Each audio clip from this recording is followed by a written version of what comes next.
Tengo una persona encargada con... Hola, muy buenas tardes a todos. Creo que ya estamos iniciando, ya estamos en vivo esta tarde. Quiero darles las gracias y la bienvenida a esta presentación del libro Los judíos ashkenazitas de San Luis Potosí a través del Facebook Live de Por Vida y de la plataforma Zoom. Mi nombre es Sandra Mitrani, yo soy jefa del Departamento de Promoción y Recaudación del CEDIJUM, que es el lugar o la casa que resguarda la memoria judía de México. Y bueno, la dinámica en esta ocasión va a ser la siguiente. Voy a presentar a cada uno de los autores y después de la presentación daremos cabida a preguntas del público que nos pueden ir escribiendo a través de sus plataformas y sorpresas, porque vamos a tener sorpresas. Entonces, bueno, para empezar, quiero dar el nombre de Homero. Homero Adame es un maestro, es un arqueólogo de la palabra. Imagínense ustedes nada más que le llaman el arqueólogo de la conciencia colectiva. Los que conocen de él así le llaman. Imagínense nada más ese título. Emilio Borjas es un escultor, es historiador e investigación de profesión. Y Jesús Herrera es un ingeniero industrial y un geneólogo apasionado. Este libro de judíos ashkenazitas de San Luis Potosí surgió de una simple conversación entre estos tres individuos un cierto día que estaban visitando a sus familias y a sus amigos en San Luis Potosí. Y el tema era un suceso anecdótico en el pasado, así, tal cual. Y bueno, este suceso y esta plática dio cabida a un interés particular en cierto tema y de ahí se saltó a una investigación documental y de ahí finalmente se dio una historia colectiva de esas deliciosas que enriquecen la cultura y la identidad de cada uno de los que estamos aquí presentes. Esto es lo que sucede, señores, cuando se conjuntan interés, pasión y la profesión de cada uno. Entonces, esta terna con este libro de judíos ashkenazitas en San Luis Potosí consiguen resucitar una parte fundamental y muy importante del pasado de nuestra comunidad y lo hacen mediante el testimonio de casi más de 30 familias, testimonios de sus familiares, de los diferentes miembros de las familias. Como le llama Jesús Herrera, es una historia de una casi comunidad que también tiene una pequeña dosis de confusión y es porque no alcanzamos del todo a conocer algunos aspectos que ya lo verán por qué, y tampoco alcanzamos a saber si es una historia potosina, si es una historia judía, si es una historia judía potosina o si es una historia, a final de cuentas, mexicana, porque eso es lo que es, una historia mexicana de los judíos que llegaron. ¿Por qué llegaron? ¿Dónde vivieron? ¿Por qué se juntaron con esas personas? ¿Quién los trajo? ¿Quién se casó con quién? Y finalmente, ¿por qué se fueron de San Luis Potosí? Esto es lo que nos enriquece y lo que nos dan y lo que nos regalan estos tres autores. Quiero agradecerles el honor de estar en esta mesa, porque de verdad es un honor estar en esta mesa presentándolos y presentando este libro. Y quiero contarles que cuando Homero me invitó a participar, bueno, más bien cuando Homero me contactó por primera vez hace ya un par de años, lo hizo a través de un mensaje por una red social. Y en ese mensaje indagaba acerca de mi papá y de que si yo conocía a mi tío y a mi abuela y a mi abuelo, y lo hacía todavía con titubeando la pronunciación de los nombres ashkenazitas o de los nombres y apellidos judíos. A mí me llevó una muy grata sorpresa y la verdad es que también un poquito de nerviosismo, pero aún así accedí. Y de ahí, de ese mensaje, accedí también a una llamada telefónica y más adelante incluso accedí a una visita de él y de Emilio a casa de mis papás para que ellos hicieran su testimonio.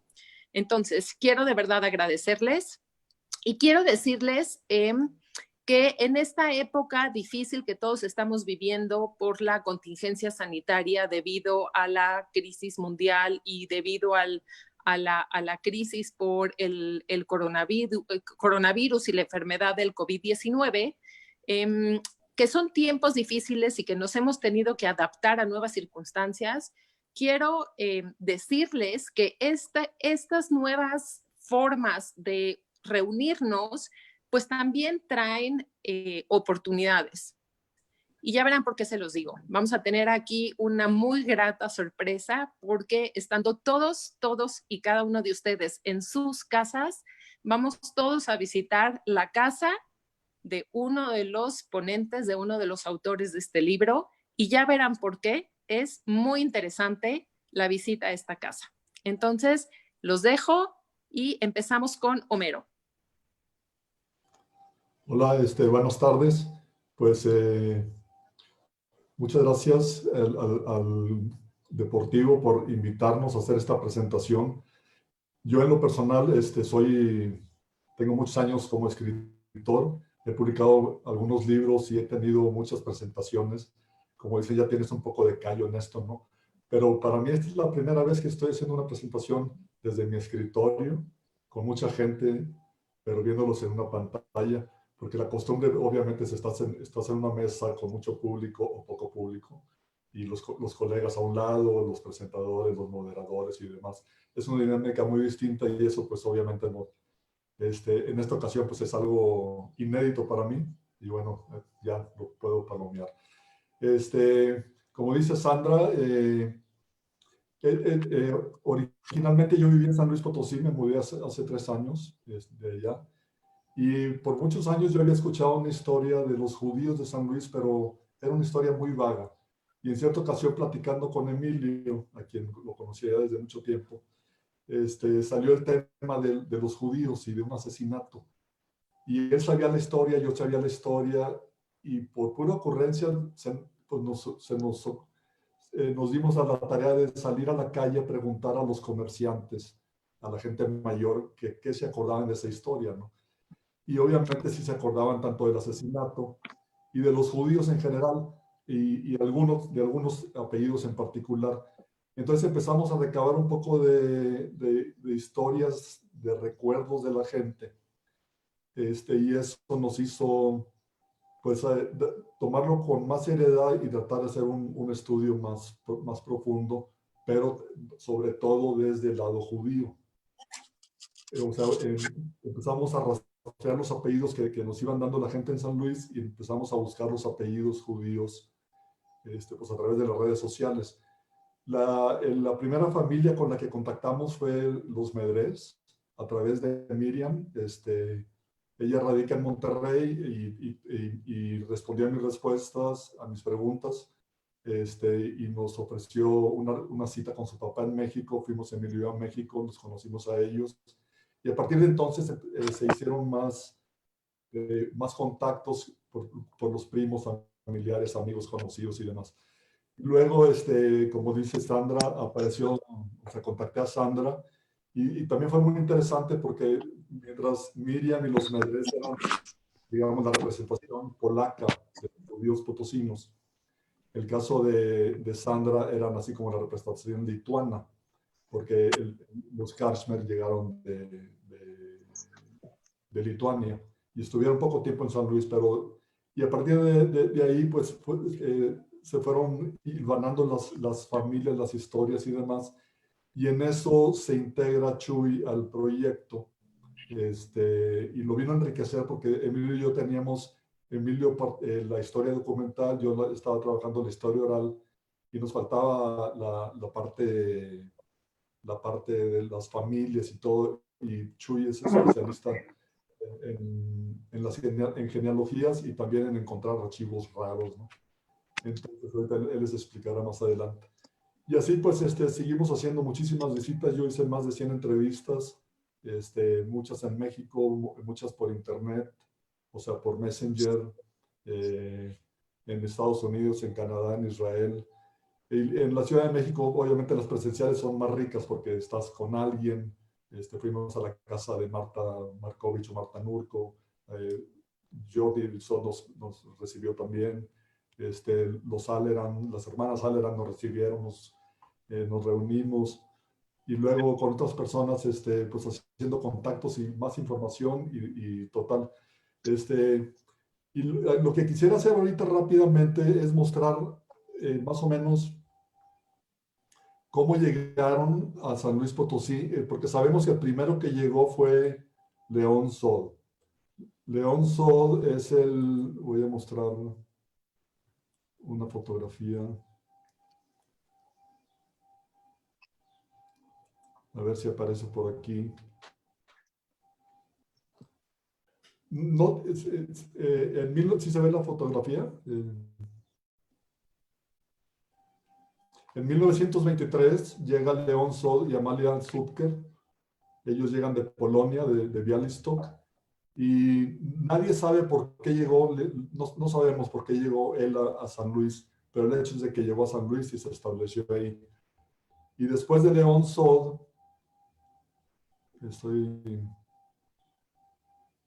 ¿sí se mueve la pantalla? Perdón, por preguntar, pero... Sí, Homero. ¿Sí? Listo. Ok, porque estoy aquí, así como batallando con esta parte. Ahí está, ya la podemos ver.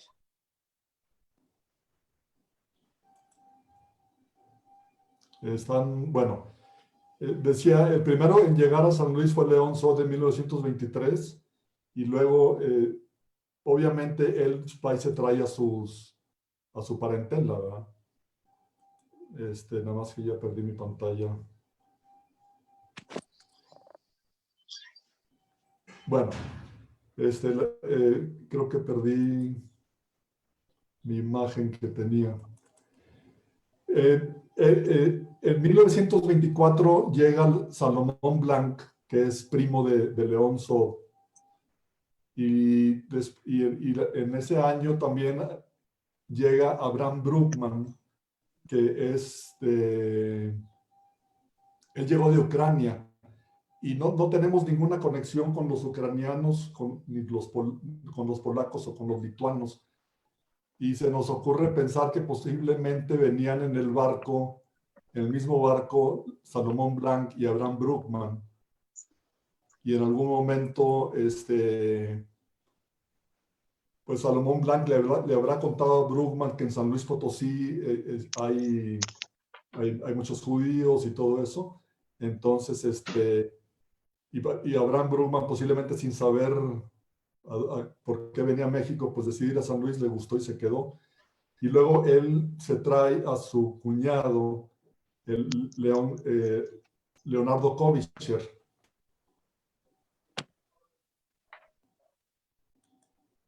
Y después, estoy aquí batallando con mis imágenes.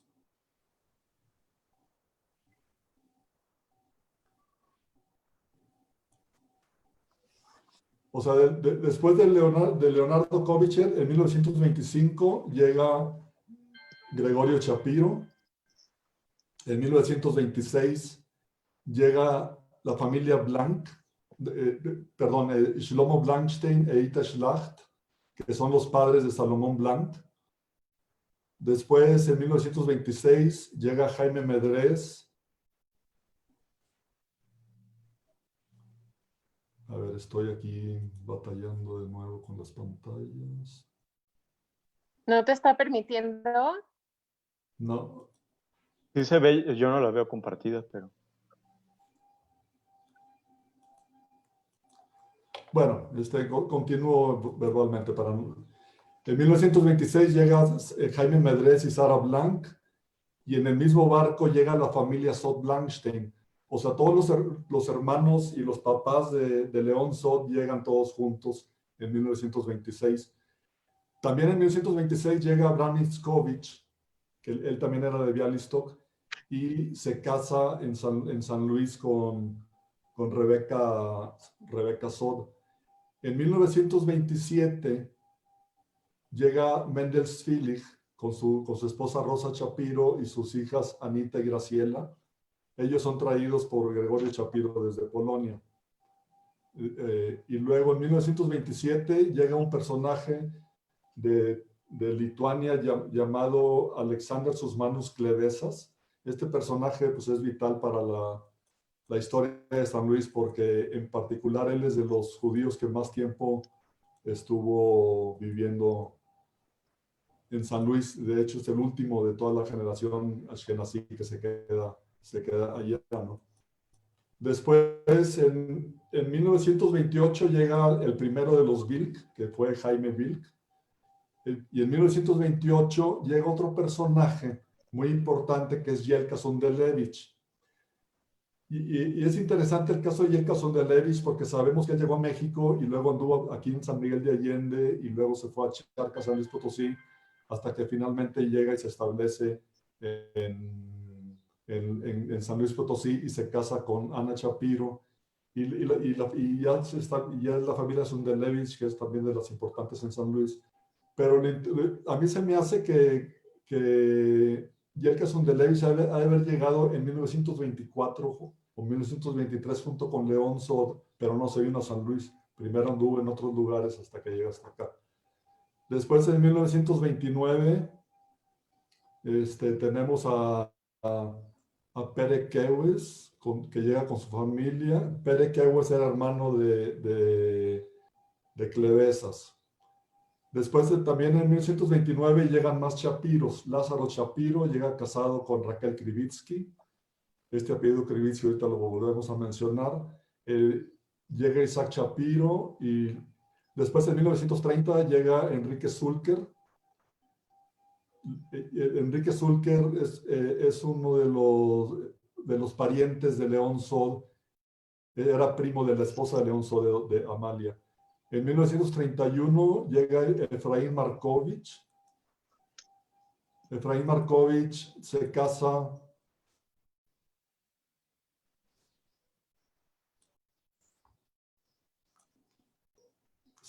con una de la Sod y entonces se establecen en San Luis Potosí. Y luego, en 1933 llega Jacobo Blanc, casado con Golda Videsaite.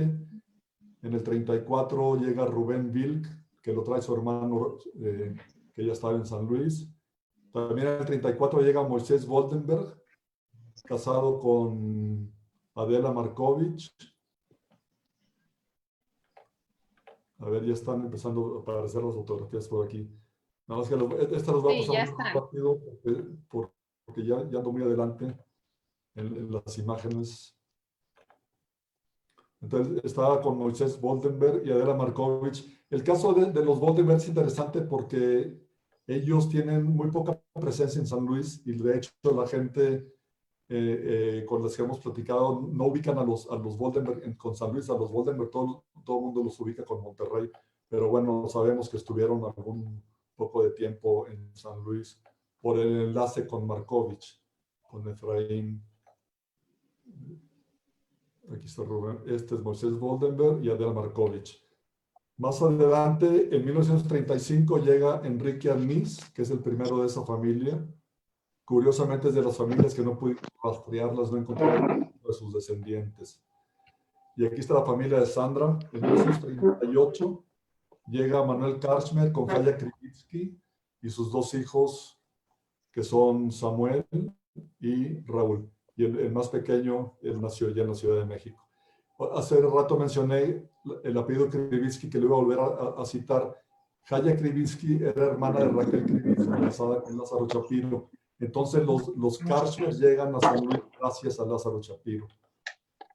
Después, en 1938, llega Mina Talinska. Ella era sobrina de Amalia Sudker, esposa de León Sod. En 1938 también llega Kalelio Perkulis y Shachar Slacht. En 1939 llega Shagne Markovich y Fege Ridich. Ellos estaban en Tampico y se establecen ya en San Luis Potosí. En 1939 llegan dos hermanos Medrés, Moisés y Guillermo, que ya habían estado en México, pero andaban por Monterrey, por allá, y se establecen un rato en San Luis, traídos obviamente por Jaime Medrés. En 1941 llega Abraham Mendel Storek. Él se casa con Sofía Wilk, entonces que ella vivía en San Luis, que llegó nacida muy joven de Polonia. Entonces es el primer matrimonio que se establece en San Luis, digamos que matrimonio hecho en México, ¿no? En 1942 llega Clara Leiter. Ella es nacida en Alemania, y ella llega y se casa con Moisés Wilk. En 1942, la casi comunidad contratan a este muchacho que se llamaba Bostroniski, y lo contratan para que sea el maestro de los niños judíos en San Luis, tanto de Yiddish como de hebreo y de historia de Israel. En 1944 llega Salomón Marcos Schamer y Paula Stengel con un hijo. Ellos andaban por Chihuahua y Salomón conoce a León Sod y los invita a venirse a México, a San Luis. Este mismo año llega Bernardo Bramson y Clara Stengel. Ellos eran cuñados Bernardo era cuñado de Marcos Schamer, ambos casados con las hermanas Stengel. Y finalmente, en 1949 llega Heinrich Wallenstein con Paula Talinska y Saúl. Esta es la última familia que llega a San Luis Potosí, también traídos por León. Ya para entonces casi no hay judíos en San Luis.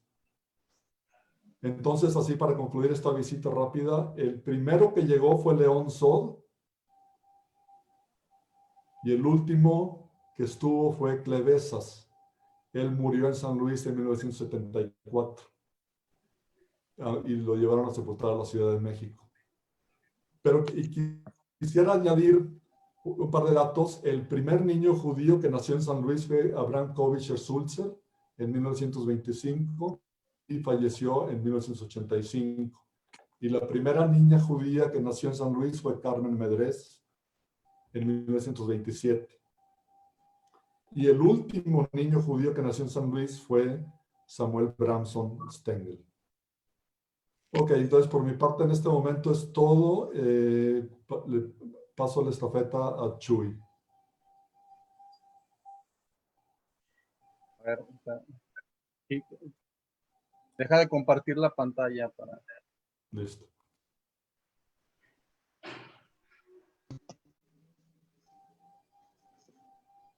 A ver, no estaba listo porque pensé que iba a ir Emilio, pero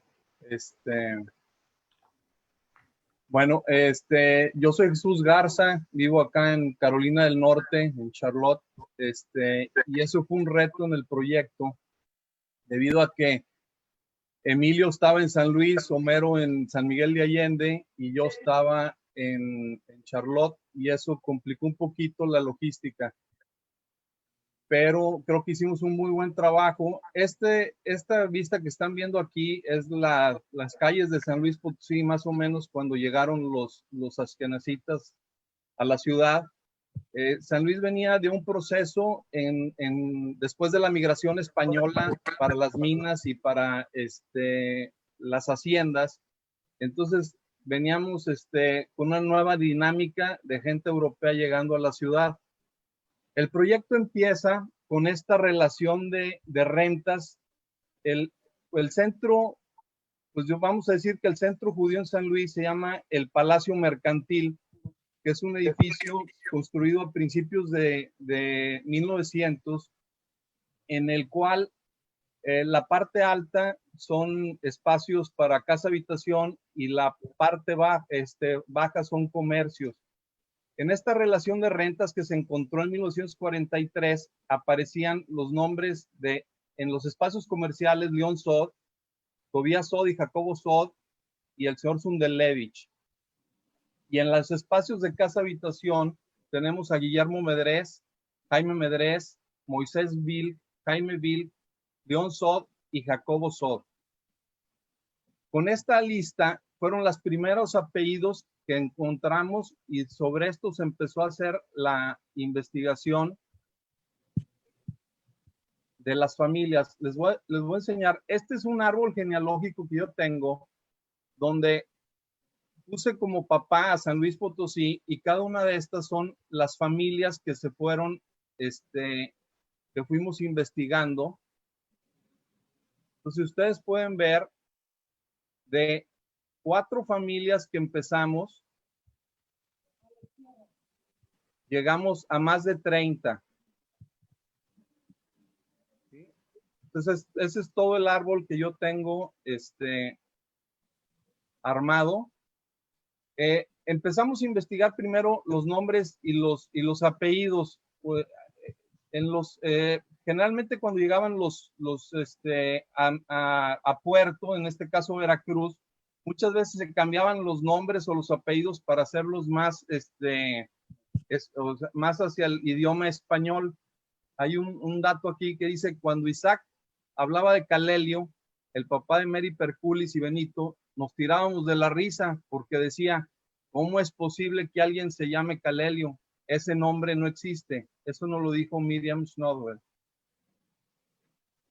Otro caso es, por ejemplo, en los hermanos Clevesas y Quehues, que aunque son hermanos, cada uno tuvo, se registró con un nombre diferente. Otra parte de la investigación fue las actas del registro civil, en donde encontramos actas de nacimiento, actas de matrimonio, actas de defunción. Las actas de defunción es algo muy interesante porque cuando había una defunción en San Luis, como no había un cementerio judío, entonces hacían el traslado a la Ciudad de México. Entonces la mayoría de las actas de defunción están duplicadas. Hay un acta de defunción en San Luis y hay un acta de defunción en la Ciudad de México. Ya haciendo la investigación en el Archivo Histórico de San Luis, encontramos este libro de extranjerías, en el cual, si ustedes pueden ver, nada más es la fotografía y viene un nombre. Entonces nos dimos a la tarea de tratar de armar las familias en base a estas fotografías. Otros documentos fueron, por ejemplo, los documentos de migración, en los cuales, pues muchos teníamos el registro de migración hacia México, pero también en este caso es la señora Golda Videsati que hace una petición para naturalización en los Estados Unidos. También después nos encontramos este estudio histórico demográfico de la migración judía en México, en el cual contiene más de 10,000 fichas y las fuimos sorteando una por una para poder ver quiénes se habían estado en San Luis Potosí o quiénes de los que teníamos ya registrados tenían su ficha de migración. Como ya mencionamos, el centro de comunidad es el Palacio Mercantil. Ahí tenemos, por ejemplo, vamos a hablar de la familia Sod, el señor Tobías Sod y la señora Haya Blankstein. De esta familia, de sus hijos, cuando se fueron casando, empezamos a integrar familias nuevas. O sea, el núcleo de San Luis, teníamos a la familia Sod, a la familia Ivkovich, a la familia Markovich, ¿sí? Por ejemplo, esto es parte de la vida en San Luis. Aquí tenemos al señor León Sod y su esposa Amalia Sudker caminando ahí por la plaza principal en San Luis y tenemos una publicidad de su negocio que está ubicado en la calle González Ortega. Otra familia que son relacionada con León Sod, como ya lo dijo Homero, es la familia Blanc. La familia Blanc es muy importante porque el señor Salomón Blanc fue la persona que fue asesinada y que mucha gente de San Luis la conocía y sabía de su existencia. Entonces, cuando empezamos a investigar esta familia, fue cuando empezamos a relacionarla con las otras que habían estado en San Luis. Aquí tenemos una foto donde está el señor Salomón Blanc caminando en las calles de San Luis Potosí con su hija. Tenemos otra foto aquí que está con sus 2 hijos. su esposa. El caso que había dicho Homero de los Waldenberg es muy interesante. Aquí Sara Konstein nos comparte y nos dice, mi mamá Clara Waldenberg luego dice que los Waldenberg solamente son los de su familia y nada más. Pero yo conozco una chavita, Raquel Keller, que es como de mi edad y siempre que nos vemos nos decimos que somos familia, porque ella es Keller Waldenberg. Entonces, a la hora de investigar, descubrí que el señor Moisés Waldenberg llegó a San Luis Potosí y también llegó su prima, Haya Jogel Waldenberg. Entonces, eran primos. Él se va a la ciudad de Monterrey, ella se va a la Ciudad de México y yo creo que dejaron de alguna manera de tener contacto y a las generaciones posteriores pues no sabían del parentesco. Dentro de las estadísticas que tenemos, por ejemplo, fueron 30 familias, más o menos son 826 personas, 444 hombres, 382 mujeres. Nacidos entre 1800 y 1899, 74. Nacidos entre 1900 y 1999, 280. Promedio de vida, 71 años. Entre 1800 y 1899 y después entre 1900 y 1999, 68 años. Los nombres más comunes, Abraham, Jaime, David, Sara, Moisés. Las ciudades de origen, Białystok, Ripin, Vilnius, Urmezme y Yasinova son los más comunes. Ya después de la presentación, esta es una foto muy bonita que nos la compartieron después de que hicimos la presentación del libro en San Luis. Se nos empezaron a acercar gente potosina para hablarnos de sus amigos potosí, o sea, amigos judíos. Este caso tenemos en la segunda de izquierda a derecha sentada, es la señora Mary Perculis, y la tercera de izquierda a derecha es la señora Susana Flores. Ella fue la que me llamó y me dijo, ven por favor, porque yo fui compañera de algunos de ellos. Y estando platicando con ella, nos habla de la señora Mary Perculis y las pusimos en contacto. Fue muy emocionante ver cómo tenían 70 años sin verse, bueno, tenían muchos años sin verse, y se empezaron a hablar como si tenían 7, 8 años. Entonces fue muy conmovedor. Yo con esto concluyo mi presentación. Fue la forma en que más o menos hicimos el armado de las familias, y pues ahora dejo con ustedes a Emilio. Buenas tardes, ¿cómo están todos? Pues bueno, vamos a ir rápido porque creo que un poquito la inexperiencia nos ha ido consumiendo el tiempo, pero bueno, en esta ocasión, en esta presentación, no voy a ver precisamente la colaboración en el libro, en este primer volumen, porque hay que decir que esperamos que sean otros volúmenes para completar la historia de los askenazistas en San Luis Potosí. Entonces, me voy a concentrar más bien y les voy a dar un poquito de anticipo para que se vea más o menos qué es lo que de alguna manera ya hablamos en el primer tomo, pero un poquito de lo que se va a ver ya con más detalle en el segundo tomo. Así que bueno, voy a compartir la pantalla. Espero que todo salga bien aquí. ¿Sí se ve?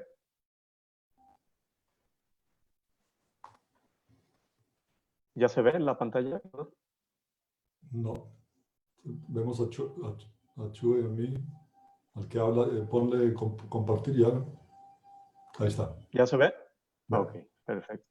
Bueno, vamos a ver aquí más o menos los lugares. Le puse a esta ponencia más o menos por nombre el Palacio Mercantil. Como ya mencionaba Chuy, es el núcleo, ¿no?, comercial y residencial que necesita aquí en San Luis Potosí. Es decir, como bien explicó, era una construcción de plato y taza, es decir, arriba había habitación y abajo había comercio. Entonces, más o menos fue donde se instalaron en primer lugar Una vez que pudieron instalarse comercialmente, las personas de las que ya, los personajes de los que ya estaba hablando Homero y Chuy. Entonces, es un edificio, esto es más o menos lo saqué de Google Maps, evidentemente, es el centro de la ciudad de San Luis Potosí. Yo creo que a nosotros tres nos dice mucho, pero quizá al resto de ustedes no les diga mucho, pero es el centro, ¿no? Más o menos aquí al centro justamente de la pantalla tenemos este jardín en Gajos, que es la plaza principal, y al norte tenemos el Palacio Mercantil en este recuadro amarillo. Es un edificio que es aproximadamente, es una cuadra completa el edificio, y sus 4 fachadas son uniformes, es como un solo edificio. Sin embargo, a la vez son 2, sin que se note, porque una mitad es común, en la que tiene una entrada común y se reparte a diferentes departamentos, y la otra mitad del edificio tiene entradas individuales, pero todos esos sí tienen algún local abajo, y el uso común era que el dueño o el arrendador del local abajo viviera sobre él, ¿no? Este edificio es precisamente al norte del centro de San Luis Potosí, en la parte norte, que prácticamente era el San Luis conocido, San Luis Capital conocido hasta entonces. Vamos, no había gran desarrollo hacia como lo tiene ahora la ciudad. Entonces aquí ya cuando se instalan, porque sabemos que al principio es muy posible que no hayan tenido una residencia fija, sino quizá cuartos rentados, etcétera, por lo mismo que se dedicaban, como otros que llegaron al país, a los abonos, y a la venta en zonas de factorías, donde habían obreros. Y ya cuando se instalan en forma, empiezan a ocupar el Palacio Mercantil, que es este lugar. Y a partir de ahí, este círculo rojo representaría que desde ahí se irradia más o menos la actividad comercial.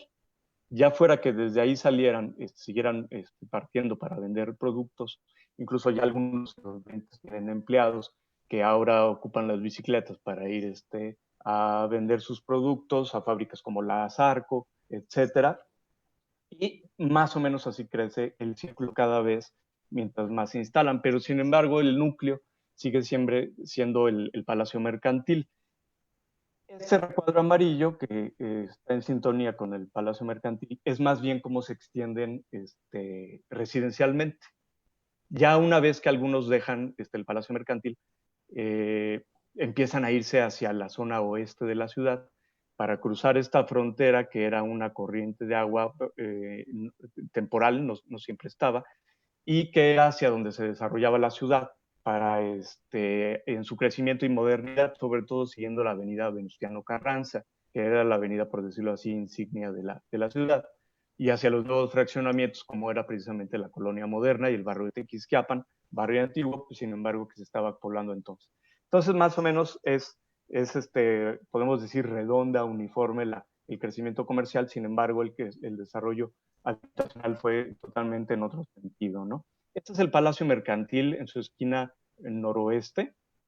En la segunda planta vivía precisamente, en el departamento que se había aquí en esta esquina, vivía el señor Sundelevich, el matrimonio Sundelevich Shapiro, y ahí tenemos registro.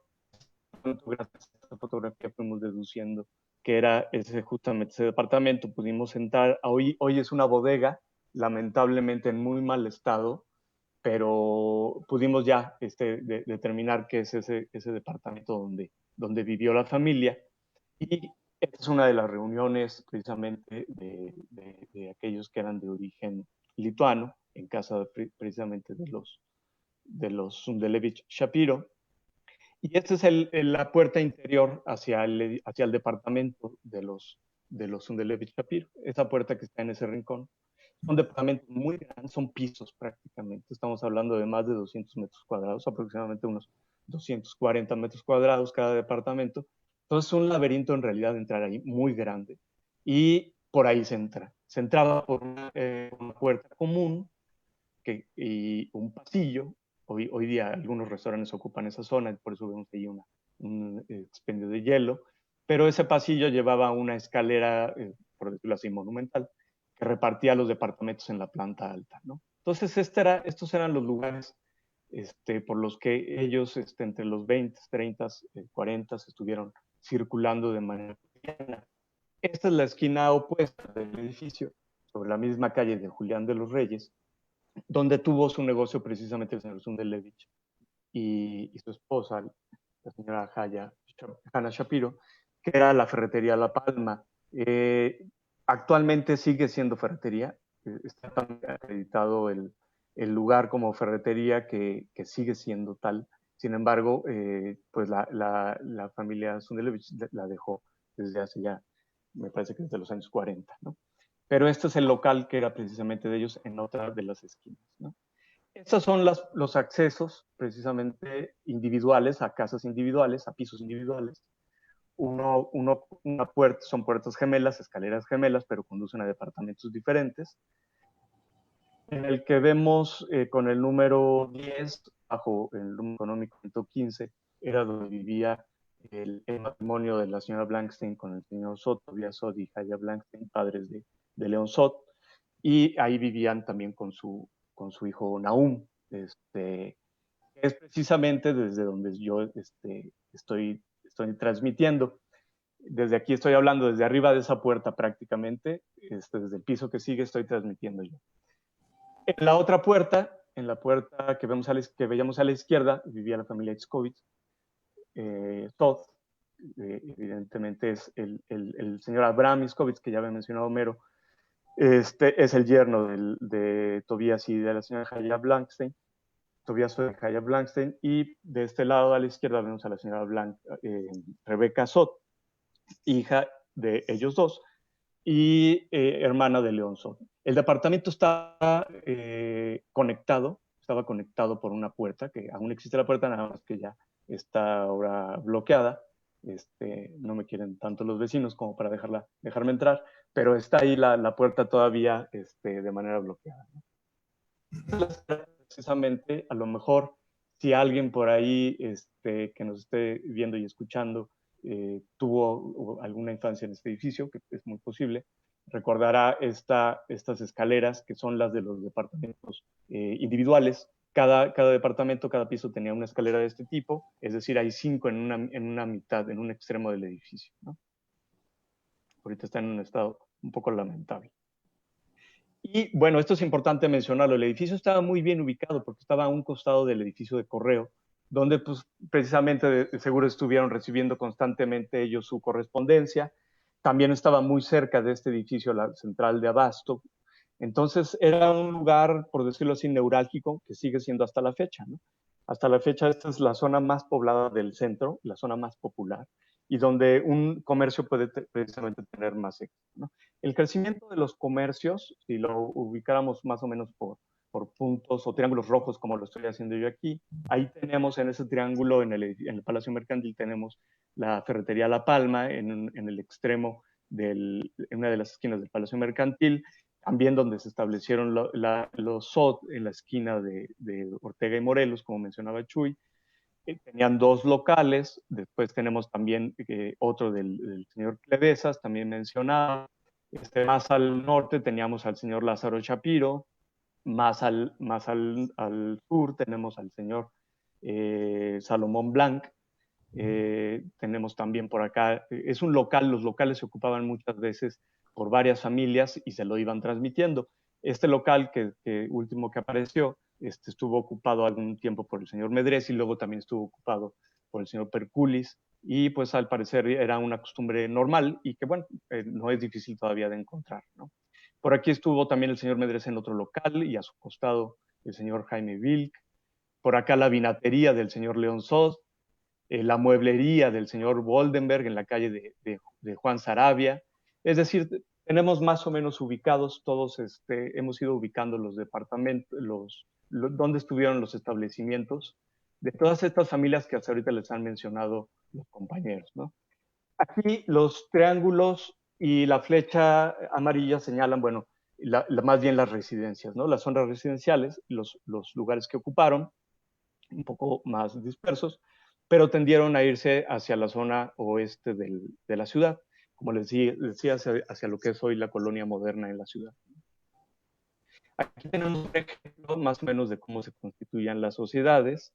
Esto es en 1940, el señor Tobias Sot, junto con su yerno Abraham Iskovich y su hijo Jacobo Sot, establecieron esta sociedad Sot e Iskovich, que es precisamente que tenían el negocio justo debajo del Palacio Mercantil. Aquí tenemos al señor Abraham Iskovich, al señor Tobias Sot, su suegro, al señor Jacobo Sot, el otro participante de la sociedad, y tenemos más o menos la esquina donde estuvo en algún momento, porque ocupó varios locales diferentes por el centro, donde algún momento, y al parecer estuvo durante más largo periodo. Estos están en otra de las esquinas al sur del edificio del Palacio Mercantil. Esta es una tarjeta de abonos precisamente del señor Lázaro Shapiro, que tenía la mueblería El Porvenir, con la cual precisamente iba tachando los pagos que se iban haciendo, los abonos que le iban haciendo de los muebles, porque si bien estaban establecidos, seguían vendiendo, obviamente, en abonos o muebles. Este es el señor Lázaro Axelrod Shapiro. Acá teníamos otra constitución de Gregorio Shapiro y hermano, la constitución de un negocio con su hermano Isaac, que Isaac y Gregorio fueron de los más prósperos de aquí en San Luis Potosí, incursionando en diferentes giros en la ciudad. Aquí tenemos al señor Gregorio Shapiro, que, como ustedes saben, pues fue un personaje bastante importante, no nada más en San Luis, sino también a nivel nacional, y yo me atrevería a decir incluso a nivel internacional, ¿no? Este es el establecimiento de ellos, y se ve la pantalla, ¿verdad? En la Plaza de Armas, en la RCA Víctor, que tenían ellos la representación aquí, vendían desde instrumentos, discos, sinfonolas, etc. Este es otro de los negocios insignia, que es la Nacional, que todavía existe. Es una foto tomada ayer prácticamente, que fue fundada también por el señor Efraín Markovich y el señor León Sot, aquí, que lo tenemos aquí a la izquierda, ¿no? Eran cuñados y entre ellos establecieron la Ferretería Nacional, aunque finalmente acabaron disolviendo la sociedad, ¿no? Y el señor Markovich la vendería a empresarios potosinos. Y finalmente, con esto termino, es importante decirlo, este es el establecimiento del señor Salomón Blanc en la esquina de Bocanegra con Morelos, hoy muy transformado. Sin embargo, esta esquina es donde lamentablemente sucedió un episodio que terminaría en gran parte con la incursión que hicieron los askenazitas en San Luis Potosí, que fue el asesinato del señor Salomón Blanc, justamente en este establecimiento. Aquí tenemos al matrimonio y aquí tenemos la tienda, al parecer en esa época, la Casa Blanca. Vendía sombreros, zapatos, y ahí están posiblemente las bicicletas de sus aboneros. Y en este local falleció desgraciadamente el señor, un crimen en el que se involucraron negocios que no pudieron llevarse a efecto de manera pacífica por parte de la parte culpable. Sin embargo, pues es prácticamente esto en el 43, en febrero del 43, el episodio que marca un hito para la comunidad, entre comillas o no, aquí en San Luis. Y bueno, con esto termino mi presentación. Wow, wow, wow. Señores, qué regalo nos acaban de dar Emilio, Jesús y Homero. No sé ustedes, yo estoy emocionadísima. No sé si esta presentación hubiera sido presencial, si hubiera sido lo mismo, pero definitivamente así es como está haciendo ahorita, y tener la oportunidad de ver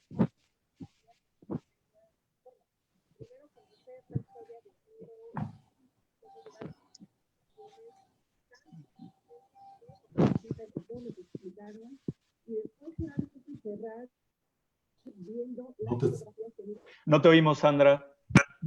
¿No me escuchan? Ya. Perdón.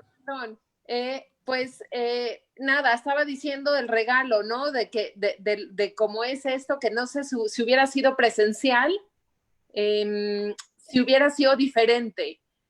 Tener la oportunidad de ver lo que nos muestra Emilio, después de lo que nos presentaron Jesús y Homero, y después de ver lo difícil que fue su investigación, pues definitivamente da muchísimo. Es como es ir de vacaciones, es ir a conocer la fuente primaria de las investigaciones y ver estas fotos. Señores, déjenme decirles, ustedes no saben, pero ahí donde está sentado Emilio es justamente casa de donde fue, casa de estas familias donde se reunían a cenar Shabbat y a cenar en las festividades o a reunirse nada más así porque eran familia.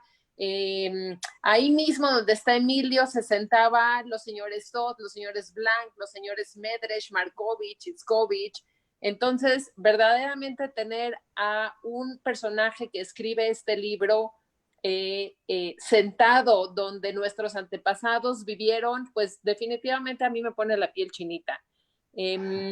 Muchos comentarios son reconociendo las fotos de los familiares que estuvieron, que ustedes presentaron. Dan muchísimas felicitaciones a los tres por esta investigación. Todos aplauden y todos entienden lo difícil que fue y lo extensa que llega a ser esta investigación. Y tengo aquí una pregunta. Me preguntan si llegó a haber sinagoga. Entonces, no sé si alguno de los tres quiera contestar si no hubo sinagoga o si sí hubo y por qué no la hubo. No, bueno, me adelanto. De hecho, no logró conformarse la comunidad judía por el hecho de que no hubo sinagoga, no hubo panteón, y por el hecho que mencionó Emilio del asesinato en 1943, el asesinato de Salomón Blanc disolvió más o menos lo que apuntaba a ser una comunidad. Para entonces estaban Gregorio Shapiro y Jaime Medresh, estaban principalmente ya tratando de establecer la comunidad, conseguir los espacios para la sinagoga y demás. Sin embargo, sí cabe mencionar que como Sandra y otras personas me explicaron a lo largo del proceso de la investigación, que no es necesario que exista una sinagoga. O sea, en un lugar donde se juntan a rezar 10 gente ya se convierte en un centro religioso. Y precisamente donde vemos Emilio, que era la casa de la Bove, así lo recuerdan las Markovich, los Vean, Scott. señores, vean la casa. Ahí vamos, ahí Emilio nos está dando un recorrido. Esa era la sinagoga. Jaime Medrés era el que tenía la Torá y la llevaba en las fiestas religiosas y en los Shabbats y demás, y hacían los cantos, pero era justamente en ese espacio. El departamento que está mostrando Emilio en este momento es el lado derecho, es el lado izquierdo. El lado norte. El lado norte donde se reunían los hombres, y en la otra puerta del otro lado, que era la casa de los Itzkovich, era donde estaban las mujeres en las fiestas. Entonces, Muy bien, muy bien. No sé si alguien del público quiera hacer alguna otra pregunta o quiera hacer algún otro comentario para que yo se los haga saber a los autores del libro. Bueno, la gente está emocionadísima diciéndome que qué padre, que felicidades, que bueno, que ese era mi abuelo, que ese era mi tío abuelo, que así se llamaba mi tía, que bueno, están verdaderamente muy, muy emocionados. Vamos a dar un segundo para ver si hay una pregunta más. No sé ustedes, si alguien de ustedes, en lo que Emilio nos sigue haciendo el recorrido de la casa, quieran hacer un último comentario. Yo quisiera hablar un poquito, mostrar un poquito sobre el libro, porque muchos ya lo conocen, obviamente, saben que cuando estuvimos en México en septiembre, que presentamos el libro, aquí está la pantalla, la portada del libro, ¿sí la ven? Sí. Tengo una pregunta que me gustaría hacérsela a Jesús. Jesús, nos pregunta Liz Sisa, ¿qué pasó con el asesino? Me gustaría si pudieras brevemente contar la historia de tu abuelo. Mira, Liz, pues hay que comprar el segundo libro. La segunda temporada. La segunda temporada. No, bueno, hubo un proceso judicial en el cual, pues ya lo explicaremos más a detalle, pero esta persona salió absuelta y pues él siguió viviendo en San Luis tranquilamente, ¿verdad? Entonces, eso fue pues, a grosso modo lo que te podemos decir ahorita, ¿no? Pero una cosa que hay que mencionar es de que mucha gente tiene la percepción de que no había una aceptación de las familias judías en San Luis, y eso es totalmente erróneo. O sea, nosotros nos hemos encontrado con gente que se expresa muy bien de ellos, guardan recuerdos muy bonitos. Yo en lo personal tengo mi papá, después de la presentación en San Luis Potosí, me empezó a platicar mi abuelo era mueblero. Entonces, imagínense, tenía la competencia directa de todos estos comerciantes polacos que llegaron a San Luis, pero me dice mi papá, no, tenían una relación muy bonita, se juntaban cada semana a jugar, no sé si sería cartas o dominó, pero entonces mi abuelo se juntaba con el señor León Sod, ¿sí? Y con el señor Markovich. Entonces, después de la presentación en San Luis, la gente nos empezó a llamar y nos empezó a platicar muchas historias que, bueno, eso es parte de lo que va a ser el segundo libro, ¿no? Que es ya cómo llegaron a San Luis Potosí a establecer los negocios, cómo los fueron creciendo, a qué colegios iban, cuál era la vida, más la vida de ellos de comunidad en San Luis. Pero yo creo que eso hubiera sido muy complicado explicarlo si no se tenía el primer libro sobre las genealogías, donde nosotros decimos, bueno, estas son las personas, así llegaron, nos enfocamos en los potosinos, ¿verdad? En los que llegaron a San Luis y los que nacieron en San Luis Potosí. Y yo creo que el segundo libro va a ser muy, muy interesante porque hay mucha información que va a despejar las dudas sobre cómo estaba la comunidad en San Luis. Pues muy interesante, y ya estamos esperando al próximo tomo a este segundo tomo de este libro, Judíos Ashkenazitas. Y además del libro que ahora lo tienen justamente en el Centro de Documentación e Investigación Judío de México, en donde pueden llamar por teléfono y ahí lo consiguen. ¿Dónde más pueden conseguir el libro? O si quieran dejar un correo para que los contacten, ¿qué quieren hacer? Podemos dejar, si quieren, nuestros correos, se los mandamos ahorita al mismo chat y ya a lo mejor Eso, estaría buenísimo. ¿Perdón? Sí, aquí bueno, el libro en el Centro de Documentación, en el CEDIJUM, en la Ciudad de México, hay algunas copias. Hay una librería en San Luis, La Española, que ellos venden y distribuyen a todo el país sin costo adicional. Creo que Emilio dejó algunos en Gandhi. Y estamos, porque hay una pregunta por ahí que si lo tenemos en electrónico, estamos ya trabajándolo con todas las correcciones que se hicieron para también meterlo en Amazon y ya se puede ir hacia otras partes del mundo, ¿no? Aquí está la portada y pues básicamente sería lo que tenemos, ¿no? Y como dice Chuy, ya estamos trabajando el segundo, el cual va a contener pues el resto de la historia, porque en el primero fueron las familias, y el libro, aquí hay una muestra para quienes no lo conocen. Cada familia abre con un árbol genealógico que hizo Chuy.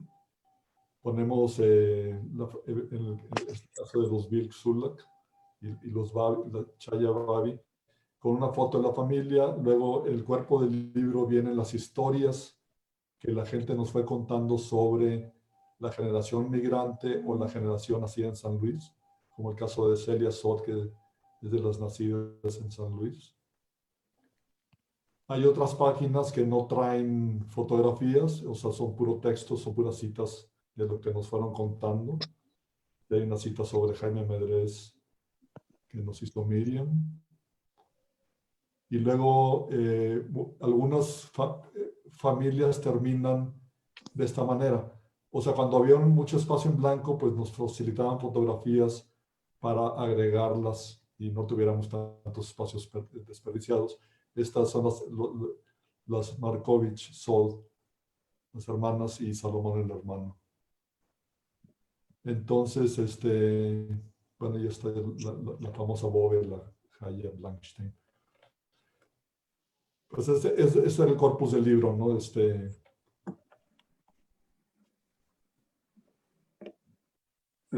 Voy a enviar justo ahorita los 3 correos, ¿eh? Ok. Por ahí vi algún comentario sobre los sefaraditas. Sí investigamos las familias, no las incluimos porque no era el tema del libro, pero por ejemplo está el caso del señor Leona Charsot, que él está en San Luis. Hay mucha presencia de él, sobre todo en la logia masónica, y después él migra a la Ciudad de México. Yo creo que tenemos alrededor de unas 10 familias más que no se incluyeron en el libro, pero también dentro de la investigación ahí fueron saliendo, ¿verdad? Bueno, nos preguntan si saben si todavía viven algunos judíos en San Luis Potosí. Viven descendientes todavía de la familia Kovischer, sí. De la generación Adelante, hay descendientes de Kovischer, ya son cuarta generación. O sea, Abraham Kovischer, el primer judío nacido en San Luis, tuvo una hija, Bertina, que nació también en San Luis en el 72, 74, y ella vive en San Luis con sus hijos. Entonces son 3 generaciones potosinas. Pero sí creo que debe haber algunos otros judíos por ahí, pero sefarditas. Pero de toda esta generación ahora, ya no quedó ninguno.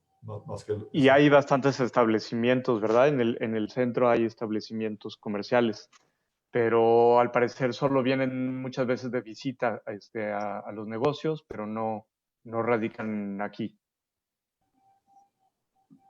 Pues muy bien. Pepe Tabashnik, él es de los que va en sí, negocios. Justamente.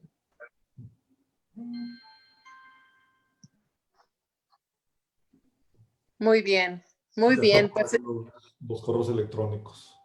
Sí, pues ahí están los correos. Señores, lean el libro, compren los siguientes tomos cuando salgan y disfruten de esta historia, de esta gran historia de los judíos ashkenazitas en San Luis Potosí, que nos dejan una identidad y una memoria colectiva y la historia de México y de nuestra propia comunidad.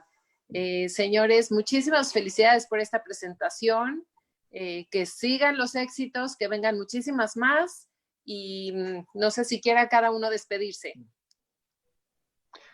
Pues nada más agradecerte a ti también, bueno, de mi parte, y de los 3 supongo, a ti Sandra también por tu moderación, te agradecemos mucho que tu participación con nosotros y que por supuesto eres parte clave también del trabajo, ¿no? Y gracias a todos. Gracias.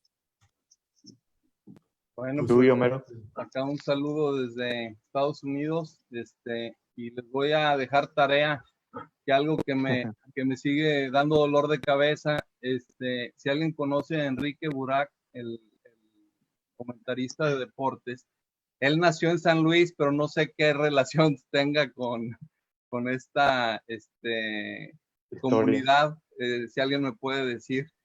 Y pues saludos a todos. Pues señores, vamos a hacer la investigación ahora nosotros y le mandamos un correo a Chuy, por favor, ¿sí? Vamos a devolverle algo de lo que él nos ha regalado. Pues muchas gracias.